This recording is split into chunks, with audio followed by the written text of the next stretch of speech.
নমস্কার বন্ধু। দেখুন, আমরা সকলেই ঘুমাই, কিন্তু আপনি কি জানেন এই ঘুমটা কিভাবে আমাদের ঘুমোতে হবে? ঘুমানোর বিভিন্ন ধরনের ভঙ্গি আছে। সেই কোন ভঙ্গিতে ঘুমালে কি কি উপকার পাবেন, কোন ভঙ্গিতে ঘুমালে কি কি অপকার পাবেন, সেগুলো সম্বন্ধে আমি আজ একটু আপনার সামনে তুলে ধরছি। দেখুন, ঘুম শুধু শরীরকে বিশ্রাম দেয় না, আপনার স্বাস্থ্যকেও ঘুম কিন্তু গঠন করে। আসুন, কোন ভঙ্গিতে ঘুমানো আপনার জন্য সেরা পদ্ধতি, সেটা আমি আজকের ভিডিওতে আপনাদের সামনে তুলে ধরার চেষ্টা করছি। আমরা প্রতিদিন ঘুমাই, কিন্তু আমরা কি কজনে জানি যে ঘুমানোর ভঙ্গি আমাদের শরীরের স্বাস্থ্যের উপরে কতটা প্রভাব ফেলে? বিশেষ করে ডান কাত করে ঘুমানো ভালো, না বাম দিক কাত করে ঘুমানো ভালো? কোনটা বেশি উপকারী? এই প্রশ্ন অনেকের মনেই আসে। আসুন আমরা জেনে নিই। যদি বাম কাত হয়ে শোন, মানে বাম দিকে কাত হয়ে ঘুমানোর যদি আপনি শোন, তাহলে তার কী কী উপকারিতা সেটা সম্বন্ধে প্রথমে আমি বলছি। বাম দিকে কাত হয়ে শুলে 1 নম্বর উপকারিতা হচ্ছে হজমে সহায়ক। বাম দিকে ঘুমালে পাকস্থলী এবং অন্ত্রের গতি উন্নত হয়, ফলে খাবার ভালোভাবে হজম হয়। 2, হৃৎপিণ্ডের উপরে চাপ কমায়।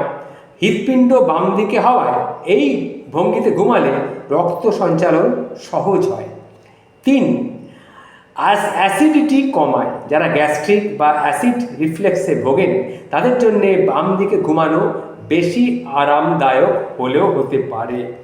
4, গর্ভবতী মায়েদের জন্য ভালো বাম দিকে কাত হয়ে ঘুমানো। তাতে করে শিশুর দিকে রক্ত এবং অক্সিজেন সরবরাহটা ভালো হয়। আর এবার আমি বলবো ডান দিকে কাত হয়ে ঘুমানোর কী কী উপকারিতা। 1, হৃৎপিণ্ডের চাপটা কমায়, হৃৎপিণ্ডের উপর বাড়তি চাপ পড়ে না। 2, শ্বাস প্রশ্বাস স্বাভাবিক রাখে। হাঁপানি বা শ্বাসকষ্টের রোগীদের জন্য ডান দিকে কাত হয়ে ঘুমানো আরামদায়ক। 3, যকৃৎ এবং ফুসফুস সুরক্ষিত রাখে। যদি আপনি ডান দিকে কাত হয়ে ঘুমান, তাহলে যকৃৎ এবং ফুসফুস সুরক্ষিত থাকবে। এই অবস্থায় শরীরের অঙ্গ প্রত্যঙ্গের উপরে চাপটা কম পড়বে। তাহলে আপনি এখন জানুন কোনটি সেরা। হজম ও গ্যাস্ট্রিকের সমস্যা থাকলে বাম কাত হয়ে ঘুমানো ভালো।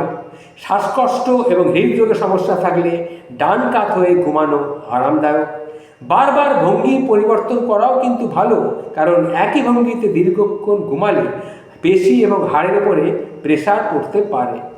তাহলে উত্তম ঘুমের জন্য কয়েকটা টিপস আপনাদের দিচ্ছি। পিঠের নিচে ছোট বালিশ দিয়ে ঘুমালে কোমরের চাপটা একটু কমবে।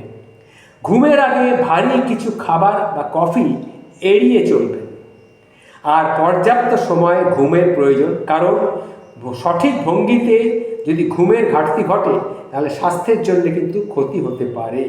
এই যে তথ্যটি আপনাদের সামনে পরিবেশন করলাম, এটি খুবই একটা উপাদেয় জিনিস, উৎকৃষ্ট জিনিস, ঘুমের ব্যাপার, যেটা আমরা অনেকেই জানি না, সেটা আপনাদের সামনে তুলে ধরলাম। যদি ভালো লেগে থাকে অতি অবশ্যই শেয়ার করে সবার কাছে জানাবেন। নমস্কার, ভালো থাকবেন।